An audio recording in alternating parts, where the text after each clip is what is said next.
그 작가이자 PD인 그 정혜운의 책을 덮고 삶을 열다라는 책을 보게 되면 그 그리스 신화에 나오는 시시포스의 시를 인용을 하는데요. 이 시시포스는 신으로부터 형벌을 받습니다. 시시포스는 이 커다란 바위를 이제 산꼭대기까지 이제 밀어서 올립니다. 산꼭대기에 도착하니까 큰 바위가 이제 굴러 떨어지죠. 다시 굴러 떨어지는 그 바위를 또 산꼭대기까지 밀어 올립니다. 그러면 다시 큰 바위가 소리를 내면서 바닥으로 떨어집니다. 이 시시포스는 영원히 죽지 못하는 그 형벌을 받았기 때문에 영원히 이 작업을 계속해야 되는데요. 일본의 시인 농부신이 이 시시포스라고 하는 시를 졌는데 이 시를 보게 되면 우리가 알고 있는 이 시시포스의 이야기를 좀 새로운 관점으로 해석을 합니다. 그 시 일부분을 한번 제가 읽어드리겠습니다. 이 형벌이 아니게 하는 길이 몇 가지는 있다.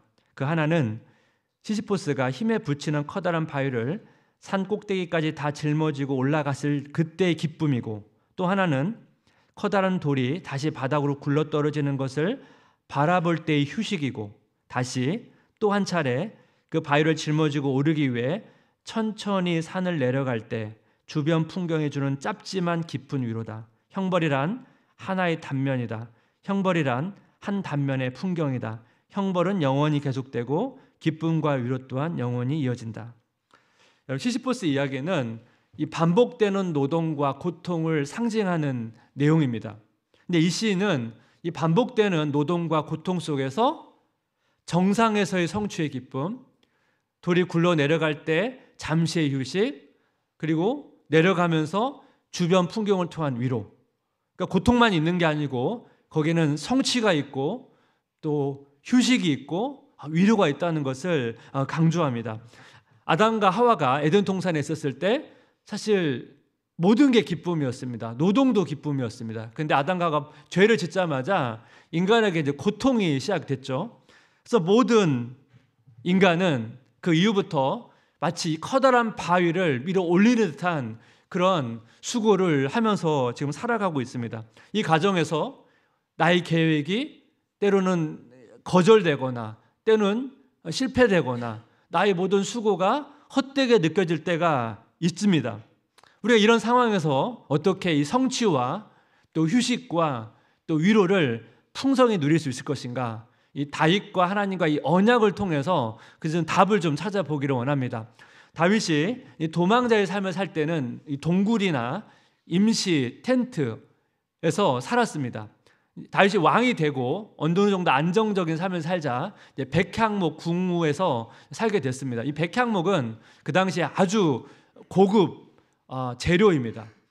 다윗은 굉장히 좋은 집에서 지금 살고 있는데 다윗의 고백을 보십시오. 사무엘하 7장 1절 2절 여호와께서 주의 모든 원수를 무찌르사 왕으로 궁에 평안히 살게 하신 때에 왕이 선지자 나단에게 이르되 볼지어다 나는 백향목 궁에 살거늘 하나님에게는 휘장 가운데 있도다.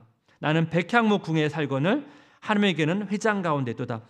하나님께가 휘장 가운데 있다는 건 뭐냐면 여러분 여기서 사용된 휘장은 보통 우리가 알고 있는 그 성전에서 성소와 지성소를 구분하는 천이 있거든요. 그걸 보통 휘장이라고 말하는데 여기서 사용된 단어는 그 단어가 아닙니다.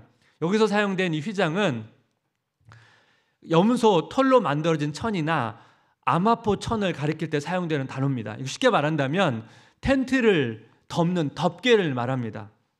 자신은 임시 텐트에서 살다가 이제 좋은 집에 살게 되었는데 하나님은 여전히 그 임시 텐트에서 산다는 것이죠. 다윗이 이런 마음을 고백하자 그 선지자 나단이 이걸 듣고 이렇게 반응합니다. 사무엘하 7장 3절 나단이 왕께 아뢰되 여호와께서 왕과 함께 계시니 마음에 있는 모든 것을 행하소서 하니라. 선지자 나단은 그 다윗의 그 마음을 되게 좋게 보았습니다. 그래서 다윗에게 당신의 결심을 행하라고 이제 권면을 합니다.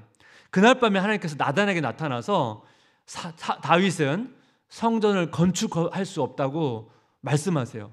다윗의 계획이 사실 거절된 것입니다. 그러면서 하나님께서 다윗과 언약을 맺으면서 이제 중요한 말씀을 하시거든요. 여러분 우리의 삶도 마찬가지죠. 우리가 한 해를 돌아보면 나의 계획이 거절되거나 또 우리의 기도가 응답하지 못하는 경우들이 생기게 됩니다. 그럼 이렇게 나의 계획이 거절될 때 하나님께서는 우리가 이 속에서 무엇을 발견하기를 원하시는지 두 가지로 좀 나눠서 설명하기를 원합니다. 나의 계획이 거절될 때 발견해야 할 것, 첫 번째는 뭡니까? 거절 속에 하나님의 일하심을 발견하는 것입니다. 하나님께서 다윗의 성전 건축 계획을 이제 거절하시는데요. 그러면서 다윗과 언약을 맺으시면서 약속을 하시는데, 이 언약의 내용을 자세히 보게 되면 성전이 건축되기 전에 먼저 이루어져야 할 일들이 있다는 것을 계속 말씀합니다. 그래서 그걸 단계별로 제가 설명을 해드릴 텐데, 1단계입니다. 1단계. 사무엘하 7장 9절 한번 같이 읽어볼까요? 내가 가는 모든 곳에서 내가 너와 함께 있어 내 모든 원수를 내 앞에서 멸하였은즉 땅에서 위대한 자들의 이름같이 내 이름을 위대하게 만들어 주리라. 하나님께서는 다윗의 이름을 위대하게 만들어 주겠다고 약속하십니다. 이 약속을 보게 되면 아브라함을 향한 약속과 같습니다. 특세 때 우리가 아브라함을 다뤘죠. 하나님께서는 아브라함의 이름을 창대하게 하겠다고 약속을 해주셨습니다. 하나님께서 첫 번째로 다윗의 이름을 위대하게 만들어 주겠다는 약속을 말씀하고 있는 겁니다. 근데 약속을 보게 되면 이 약속은 이미 오래전부터 성취되어 왔다는 것을 알 수가 있습니다. 다윗이 왕이 되기 전에 골리앗과의 싸움에서 승리함을 통해서 다윗의 이름은 높아졌습니다. 다윗이 도망자로 살 때 많은 사람들이 다윗에게 찾아왔습니다. 왜 찾아왔습니까? 다윗의 명성을 듣고 찾아왔거든요. 다윗이 왕이 되어서 우리 얼마 전에 살펴봤던 블레셋과의 전쟁에서 승리함을 통해서 이스라엘 백성들이 오랜 시간 고통을 받았던 어려움에서 구원해 줬고 다윗의 이름은 높아졌습니다. 그러니까 1단계는 이미 이전부터 하나님께 다윗을 통해서 성취해 가고 있다는 것을 알 수가 있습니다. 성전이 세워지기 전에 이루어져야 될 두 번째 단계는 뭐냐면 사무엘하 7장 10절 11절 세 번역으로 보겠습니다.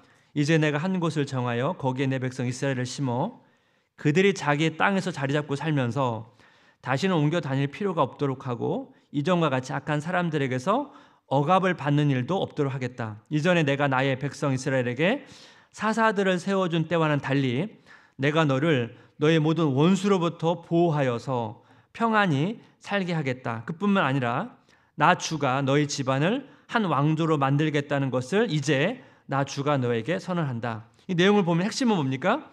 모든 원수로부터 다윗을 보호해서 평안히 살게 하겠다는 것입니다.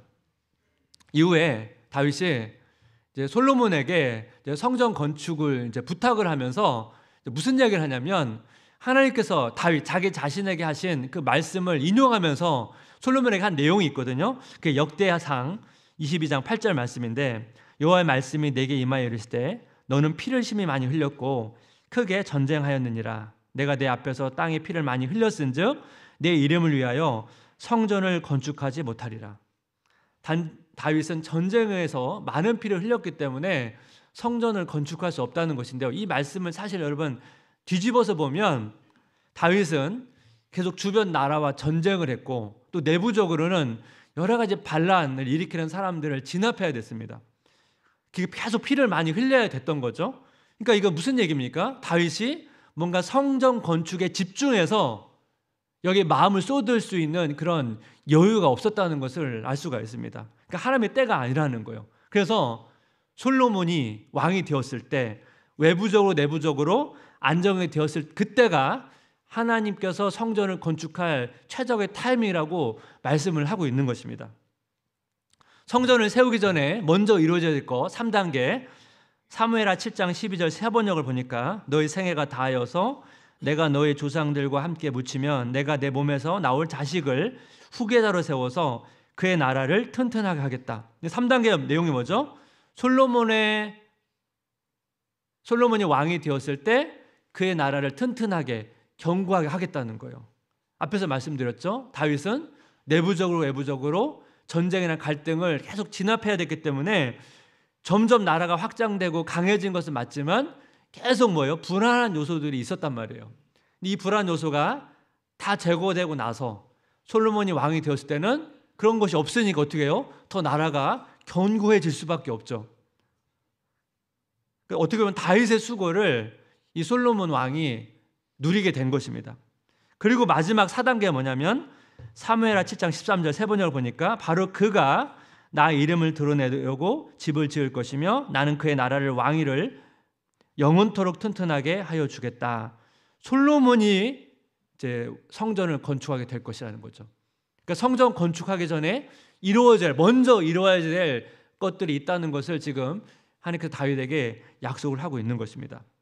그러니까 전체적으로 보면 다윗의 계획이 거절된 것처럼 보이지만 사실 거절된 게 아니고 연기된 것입니다. 1단계, 2단계는 다윗의 생애 속에서, 3단계, 4단계는 솔로몬의 시대 속에서 성취가 된 것이죠. 이걸 우리에게 적용해 보면 여러분, 우리의 계획이 지금 상황에서는 거절된 것처럼 보일 수 있습니다. 그러나 오늘 본문을 자세히 보게 되면 하나님은 이미 다윗에게 한 단계 한 단계씩 이미 전부터 성취해 가고 있었고 성취해 가고 있다는 것을 알 수 있죠. 동일하게 지금 하나님께서 지금 어떤 나의 계획을 거절한 것처럼 내가 보일지라도 여러분, 그것이 어떻게 보면 또 하나님의 뜻이 맞지 않아서 거절될 수도 있지만 때로는 이미 하나님은 나를 향한 중요한 약속들을 성취해 가고 있다는 것을 알 수가 있습니다. 그래서 우리가 자꾸 포커스를 나의 계획이 왜 안 됐지?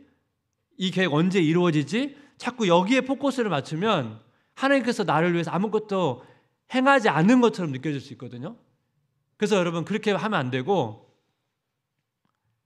하나님께서 지금도 비록 나의 계획이 진행되는 것처럼 보이지 않는다 할지라도 하나님은 지금도 나를 통해서 일하고 계셔. 이렇게 우리가 믿어야 된다는 것입니다.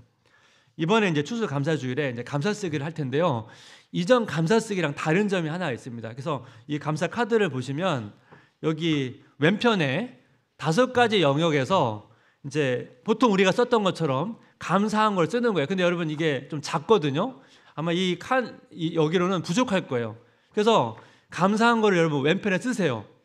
그동안 썼던 것처럼. 근데 특징이 뭐냐면 오른편을 보시면 그 감사 제목을 보고 그 삶 속에서 일하신 하나님을 기록하는 것입니다. 이것이 이제 다른 특징인데, 이게 여러분 왜 이렇게 지금 제가 하는 것을 부탁을 드리냐면, 이게 신앙 일기를 감사쓰기에 접목한 거거든요. 제가 전에도 그 우리 신앙 일기의 유익함에 대해서 중요성에 대해서 말씀을 드린 적 있죠. 신앙 일기는 하루 또는 한 주 동안 나에게 있었던 일 중에서 그걸 이제 적는 거죠. 적고 나서 그 일 속에서 하나님께서 어떻게 일하셨는지 그거를 해석해서 써보는 게 신앙 일기입니다. 그러면 이번에 감사 노트에 쓰기에 다른 점이 뭐냐면 그냥 감사한 거, 감사했던 걸 쭉 적고 나서 그 감사 제목 안에서 그 삶 속에서 일하시는 하나님을 적어보는 것입니다. 이게 왜 여러분 이게 중요합니까? 이걸 적어봄을 통해서 나의 삶 속에 일하시는 하나님을 적어보면 좀 거시적 관점에서 하나님께서 나를 통해 일하고 계시구나, 이렇게 하나씩 준비해 가지고 계시는구나, 이런 감사쓰기를 해야만 우리가 잘 캐치가 되거든요. 왜냐하면 우리는 그걸 잘 보기가 쉽지가 않아요. 그 찬양 중에 날 구원하신 주 감사하라는 찬양 있잖아요. 그 중 일부분, 응답하신 기도 감사, 거절하신 것 감사, 헤쳐나온 풍랑 감사, 모든 것 채우시네. 여기 보니까 응답하신 것도 감사하지만 거절하신 것도 감사합니다. 그다음 마지막 뭐라고요? 모든 걸 채우시네. 그러니까 여러분, 거절된 것에 포커스를 맞추는 게 아니고 이미 채워가고 계시는 하나님께 포커스를 맞춰가야 된다는 것입니다. 이번 한 주간 동안 여러분 이 감사를 적어가면서 그 속에서 일하신 하나님을 여러분 묵상하고 또 여러분 고백하시면서 나의 삶 속에서 하나씩 성취해 가고 계시는 하나님을 경험하시는 은혜 누리시기를 주님의 이름으로 축복합니다. 나의 계획이 거절될 때 발견해야 할 것 두 번째는 뭐냐면 동행의 은혜를 발견하는 것. 동행의 은혜. 다윗이 성전 건축에 결심했을 때 하나님이 거절하시면서 하신 말씀이 있거든요. 사무엘하 7장 7절, 이스라엘 자손과 더불어 다니는 모든 곳에서 내가 내 백성 이스라엘을 먹이라고 명령한 이스라엘 어느 지파들 가운데 하나에게 내가 말하기를 너희가 어찌하여 나를 위하여 백향목집을 건축하지 아니하였느냐고 말하였느냐. 하나님은 지금까지 이스라엘 백성에게 왜 나를 위해서 이 좋은 집을 건축하지 않았냐고 말한 적이 한 번도 없다는 거예요. 그러면서 중요한 말씀을 하나 던지거든요. 사무엘하 7장 6절 여기 한번 같이 읽어보겠습니다. 내가 이스라엘 자손을 애굽에서 인도하여 내던 날부터 오늘까지 집에 살지 아니하고 장막과 성막 안에서 다녔나니. 이 구절을 보시면 집에 살지 아니하고 장막과 성막 안에서 살았나니라고 하지 않습니다. 집과 집에 살지 아니하고 장막과 성막 안에서 다녔다고 말합니다. 이 다녔다는 단어는 걸어갔다는 의미거든요. 이게 무슨 의미냐면 쉽게 예를 들면 출애굽기를 보시면 이스라엘 백성이 광야를 갈 때 그 성막이 이스라엘 백성들과 함께 움직였습니다.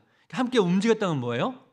하나님께서 이스라엘 백성과 그 광야를 함께 걸으셨다는 것으로 여러분 해석할 수가 있습니다. 우리는 회사나 학교에 가면 집에 있을 수는 없습니다. 우리는 공간의 제한을 받습니다. 하지만 하나님은 어디에나 계시거든요.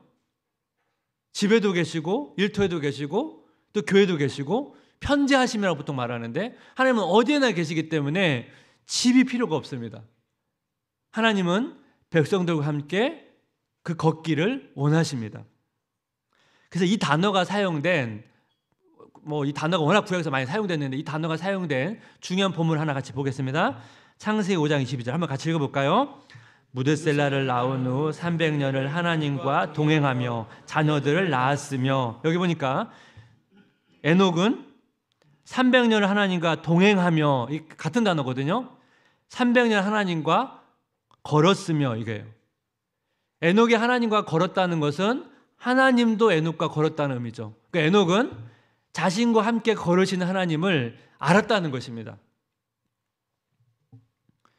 거시적 관점에서 나의 삶 속에서 일하시는 하나님을 경험해야 되고요. 또 하나 매일매일 삶 속에서 우리와 함께 걸으시는 하나님을 경험해야 됩니다. 그러니까 매일매일 우리 삶 속에서 걸으시는 하나님을 경험하려면 우리가 어떻게 해야 이걸 잘 알 수 있습니까? 대표적인 큐티예요. 큐티의 목적은 매일매일 하나님과 걷기 위해서 큐티를 하는 것입니다. 그래서 큐티는 한 20분, 30분 하실 때 어떻게 보면 그게 이제 하나님과 걷는 시작이에요. 2, 30분 하고 끝나는 게 아니고요. 2, 30분 시작하고 하루 종일 그 큐티는 계속되는 겁니다. 언제까지요? 자기 전까지. 그래서 가장 여러분 큐티를 시작하는 것도 중요하고 2, 30분 하는 것도 중요해요. 제일 중요한 게 뭐냐면 마무리예요. 그래서 보통 이 마무리를 어떻게 합니까?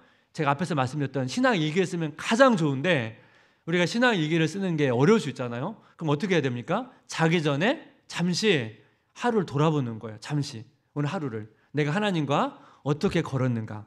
그 잠시 한번 돌아보고 되새김질하면서 그리고 기도를 마무리하시는 것도 유익합니다. 예를 들어서 저는 아침에 큐티를 안 합니다. 밤에 합니다. 그럼 어떻게 하면 됩니까? 어제 저녁에 큐티했던 내용을 가지고 오늘 하루 동안 나는 하나님과 어떻게 걸었는가를 되새김질하고 그리고 그걸 정리한 다음에 저녁에 다시 큐티를 하시면 되죠. 그러니까 사실 어느 때 해도 상관이 없는데 중요한 건 뭐예요? 계속 되새김질하면서 나는 어떻게 하나님과 동행했는가를 돌아보고 점검하는 것이 우리가 매일매일 우리 함께 걸으시는 하나님을 경험하기 위해서 훈련이 필요하다는 것입니다. 오늘 말씀을 통해서 우리는 긴 시간 속에서 매일매일 시간 속에서 하나님께서 어떻게 우리 삶 속에서 일하시고 우리 함께 걸으시는지를 같이 살펴봤는데 이 다윗 언약을 보게 되면 이 결론 부분에서 하나님께서 중요한 말씀을 하나 던지거든요. 사무엘하 7장 16절입니다.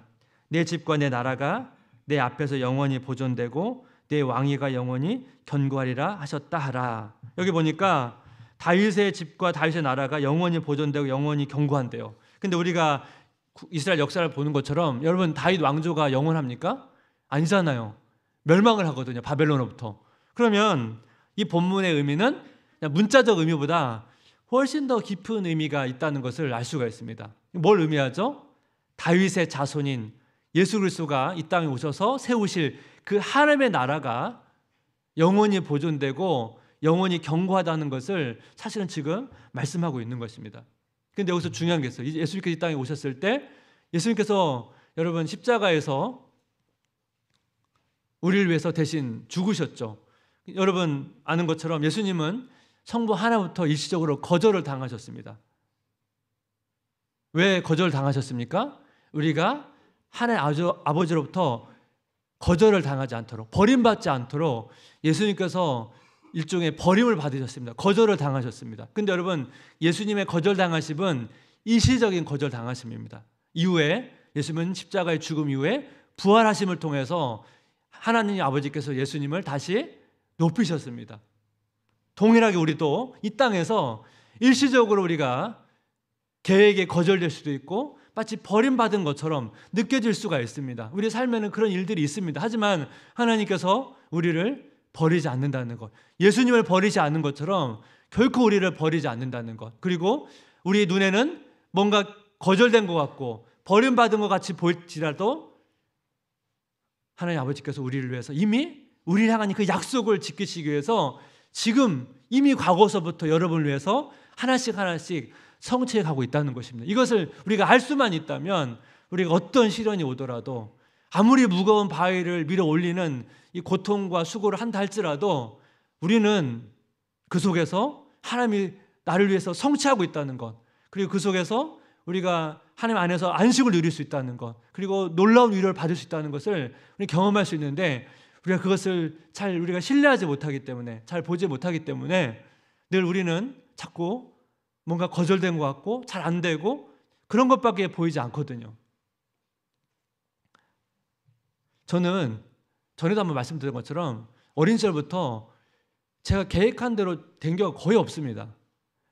근데 제가 돌아보면 제가 신앙이 없었으면 저는 굉장히 비관적인 사람이었을 가능성이 아주 높습니다.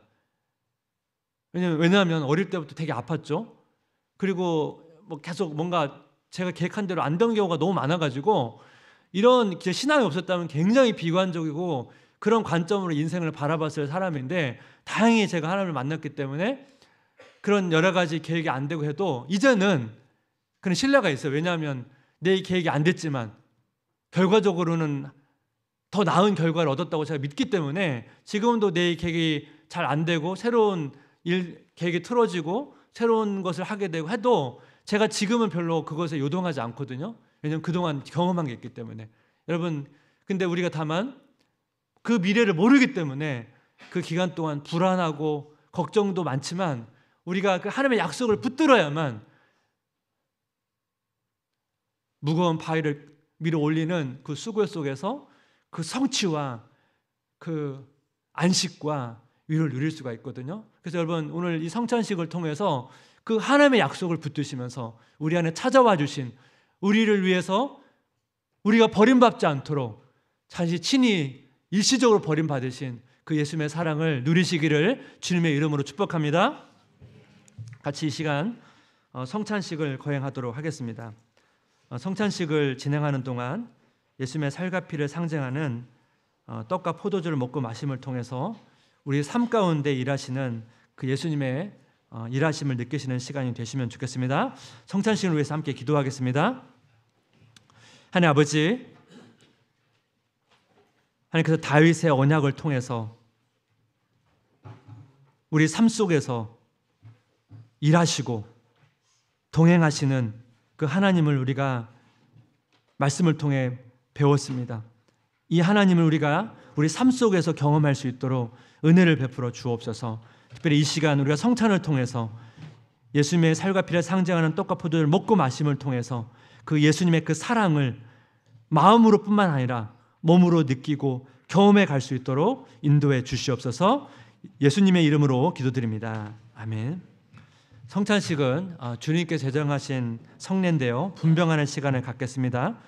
고린도전서 11장 23절 24절, 내가 너에게 전한 것은 주께 받은 것이니 곧 주 예수께서 잡히시던 밤에 떡을 가지사 축사하시고 떼어 이르시되 이것은 너희를 위하는 내 몸이니 이것을 행하여 나를 기념하라 하시고, 그 주님의 살을 상징하는 떡을 받으신 후에 여러분 먼저 드시지 마시고 먼저 좀 묵상하고 기도하신 후에 함께 떡을 먹으면 좋겠습니다.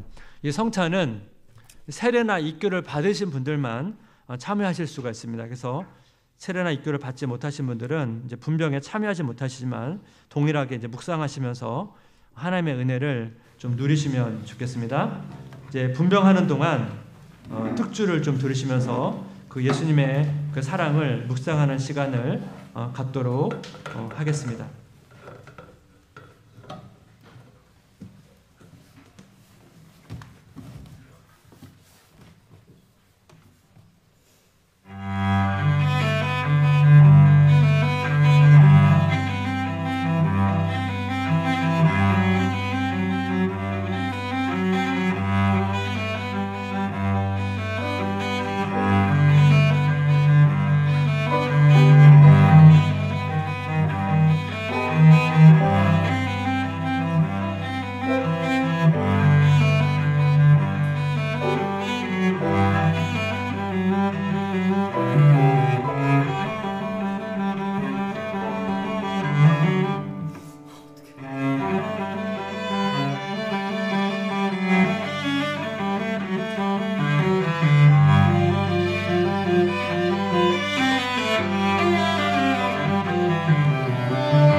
시간 우리가 떡을 들고 함께 시간 기도하면 좋겠습니다.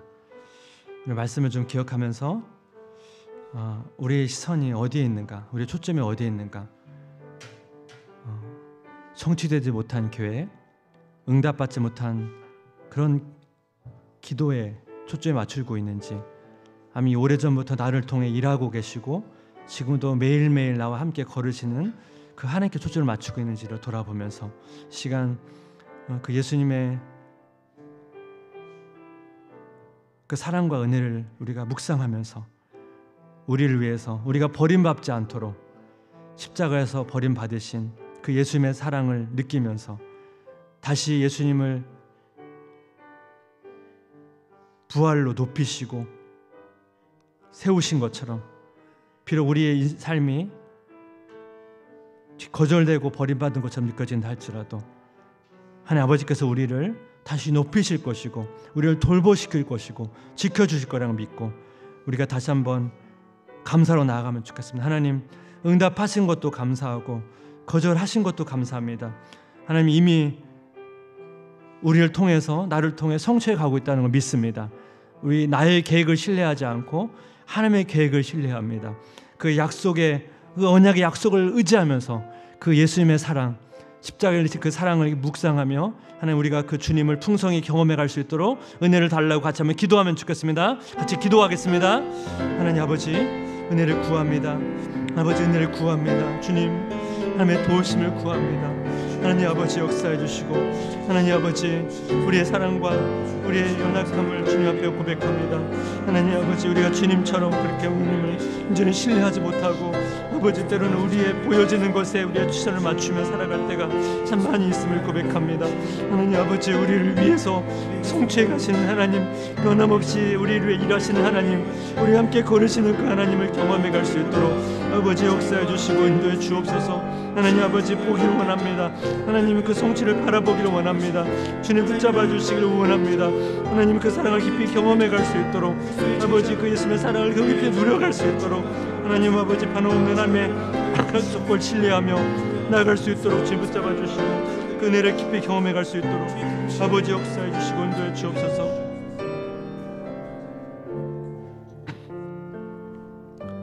하나님 아버지 눈에 보이는 것은 때로는 거절된 것, 응답받지 못한 것, 여러 가지 어려움, 고난, 수고, 힘듦, 공허 이런 것들만 보이지만 그 이면에는 하나님이 지금도 쉬지 않으시고 우리를 위해 일하고 계시고 우리를 돕고 있고 붙잡고 있다는 것을 우리가 믿음으로 볼 수 있도록 인도해 주옵소서. 그걸 볼 때에만 우리가 그것을 경험할 때에만 우리가 이 고단한 인생 속에서 성취와 또 휴식과 위로를 풍성히 누려갈 수가 있습니다. 하나님 우리가 그 예수님의 사랑을 더 깊이 맛보아 갈 수 있도록 인도해 주옵소서. 아버지 우리의 감사의 본질이 예수님인데 예수님만으로 감사할 수 있는 아버지 그런 영적인 실력이 우리 안에 갖춰지도록 인도해 주시기를 원합니다. 이 모든 말씀 예수 그리스도의 이름으로 기도드립니다. 아멘. 예수님의 살이 찢긴 것처럼 상징적으로 떡을 반으로 나누어 드시겠습니다.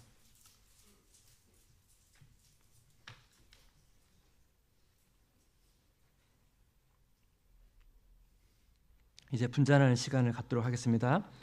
고린도전서 11장 15절 16절 19에 또한 그와 같이 잔을 가지시고 이르시되 이 잔은 내 피로 세운 새 언약이니 이것을 행하여 마실 때마다 나를 기념하라 하셨으니 너희가 이 떡을 먹으며 이 잔을 마실 때마다 주의 죽으심을 그가 오실 때까지 전하는 것이니라.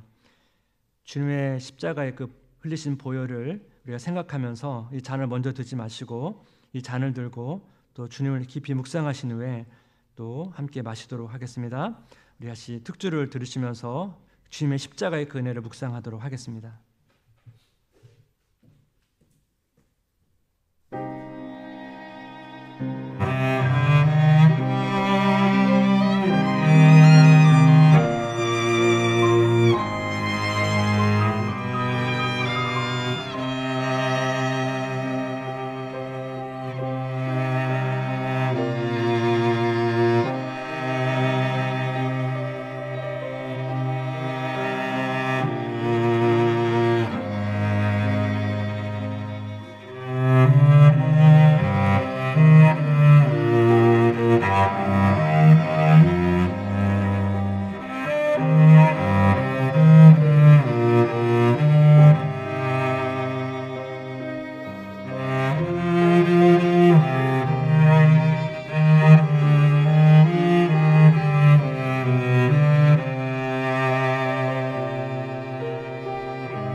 혹시 잔을 받지 못하신 분이 있으시면 손을 들어주시면 저희가 도와드리도록 하겠습니다. 이 시간 우리 같이 한번 기도할 때 이 잔으로 같이 기도하면 좋겠습니다. 하나님은 그 다른 종교의 신들처럼 우리 행위를 놓고 평가하시는 분이 아니십니다. 우리의 삶 가운데, 힘든 육아 가운데, 또 힘든 직장일 가운데, 힘든 학업 가운데, 또 우리의 수고로운 사역 가운데 그 속에서 함께 우리와 걷기를 원하십니다. 우리가 동행하기를 원하십니다. 그리고 우리가 그 하나님의 동행을 우리 함께 걷고 있는 것을 우리가 알기를 원하십니다. 근데 우리가 너무 둔감해서 그것을 볼 수 없는 그런 질병이 있기 때문에 우리가 하나님 앞에 나아가는 것입니다. 매일매일 나아가는 것입니다. 십자가의 은혜를 붙들고 내 영혼을 정결케 해주시고 나의 영적인 시력을 회복시켜 주시고, 그래서 하나님이 나와 함께 걷고 있다는 걸 보게 해주시고 나도 하나님과 함께 걸을 수 있는 힘을 달라고 우리는 기도해야만 하루하루를 살아갈 수가 있습니다. 이 시간 같이 한번 기도할 때 주님이 나와 동행하고 있는 것을 내가 경험할 수 있도록 도와주시고, 또한 내가 주님과 함께 걸어갈 수 있도록 도와주시옵소서. 주저앉아 있거나 하나님 내가 다른 길로 가지 않고 주님과 함께 그 길을 따라 걸어갈 수 있는 힘을 달라고, 은혜를 달라고 우리 같이 한번 기도하면 좋겠습니다. 같이 기도하겠습니다. 하나님 아버지, 은혜를 구합니다. 주님, 은혜를 구합니다. 주님과 함께 동행하는 은혜를 허락해 주시길 원합니다. 주님이 나와 함께 걷고 있고 주님이 우리와 동행하고 있다는 것을 볼 수 있는 은혜를 허락해 주시길 원합니다. 우리가 그걸 잘 보지 못해서, 때로는 우리가 그것을 경험하지 못해서 우리가 하나님 아버지 또 하나님의 일하심과 동행하심을 모른 채 결국 나 힘대로, 나의 지혜대로, 나의 판단과 결정을 의지하며 나아갈 때가 많이 있음을 시간 고백합니다. 주님 도와주시고 나의 영혼을 열어주시고 주님의 힘을 덧입어 주님과 함께 걸어갈 수 있는 힘을 허락해 주시길 원합니다. 주님, 우리가 쓰러져 넘어지거나 아버지 우리가 다른 길로 벗어나지 아니하고 주님의 그 길을 함께 걸어갈 수 있도록 아버지 역사해 주시고 인도해 주시옵소서. 주님의 도우심을 구하며 나아가오니 아버지 우리 가운데 그 놀라운 은혜와 사랑을 깊이 경험해 갈 수 있도록 아버지 역사해 주시고 인도해 주시옵소서. 주님, 은혜를 베풀어 주시기를 원합니다. 아버지 역사해 주시기 원합니다. 하나님 아버지, 에녹처럼 매일매일 그 하나님과 함께 걷고 싶습니다. 그리고 비록 그 삶이 너무 평범해 보인다 할지라도 그것이 얼마나 하나님 앞에서 영광스럽고 복된 삶인지를 우리가 알기를 소원합니다. 그래서 매일매일 하나님의 힘을 의지하고 하나님의 은혜를 의지해서 우리도 주님과 함께 걸어갈 수 있도록 인도해 주시길 원합니다. 지쳐 쓰러지고 걸을 힘이 없을 때조차, 때로는 내가 어디를 걸어가고 있는지 모를 때조차 그곳에 하나님이 있다는 것을, 함께 있다는 것을 우리가 믿고 신뢰하며 다시 힘을 내어 나아갈 수 있도록 인도해 주시길 원합니다. 아버지, 여러 가지 무거운 짐을, 바위를 밀어 올리며 살아가고 있는 성도들 주님 긍휼히 여겨주시고, 여러 가정이나 또 일터나 학업에서 너무나 고단한 삶 가운데 어떤 평안과 성취나 위로와 그 안식을 누리지 못하고 쉼없이 달려가는 성도님들을 하나님 위로해 주시고 그곳에 함께 계시는 그 하나님을 경험하면서 힘을 내어 달려나갈 수 있도록 은혜 베풀어 주시옵소서. 예수 그리스도의 이름으로 기도드립니다. 아멘. 우리 함께 잔을 마시도록 하겠습니다. 그 양쪽 라인에 계신 성도님들은 벽 쪽으로 잔을 주시면 그 벽 쪽에 비닐이 있습니다. 거기 넣어주시고, 가운데 라인은 가운데 쪽으로, 가운데 쪽으로 주시면 가운데 비닐이 있습니다. 그 수거용 비닐에 잔을 넣어주시면 좋겠습니다.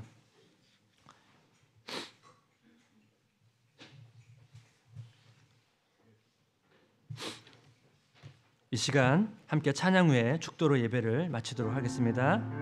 나를 지으시니가 하나님,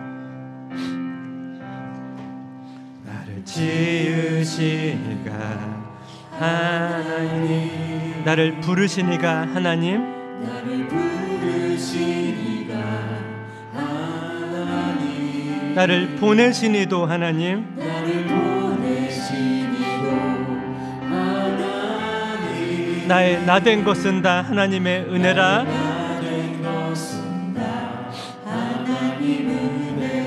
나의 달려갈 길 다가도록 나의 마지막 호흡 다하도록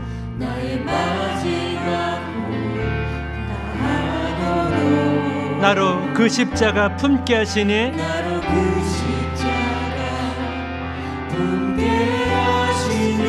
나의 나된 것은 다 하나님의 은혜라. 한량없는 은혜, 한량없는 은혜, 갚을 길 없는 은혜, 갚을 길 없는 은혜, 내 삶을 애워싸는 하나님의 은혜,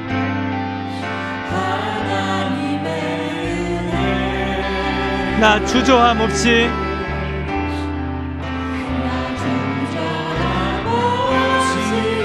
그 땅을 밟음도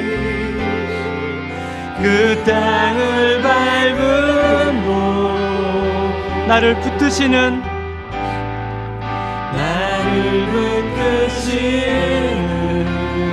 하나님의 은혜. 우리 다 함께 자리 일어나셔서 한량없는 은혜, 한량없는 은혜, 갚을 길 없는 은혜,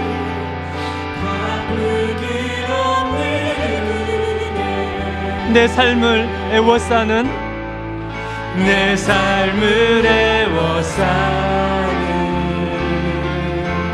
하나님의 은혜, 하나님의 은혜. 나 주저함 없이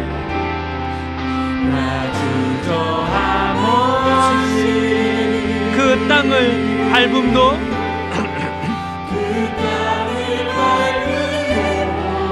나를 붙드시는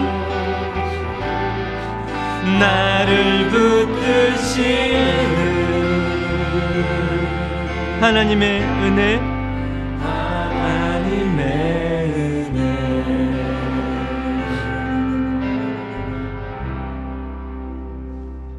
예수 그리스도의 은혜와 하나님 아버지의 놀라우신 사랑하심과 성령님의 의로 고통 충만하심의 역사가 나의 삶 속에서 일하시는 하나님을 발견하면서 매일매일 하나님과 걷기를 갈망하는 모든 성도님의 가정과 일터와 교회 위에 지금부터 영원토록 함께 있을지어다. 아멘.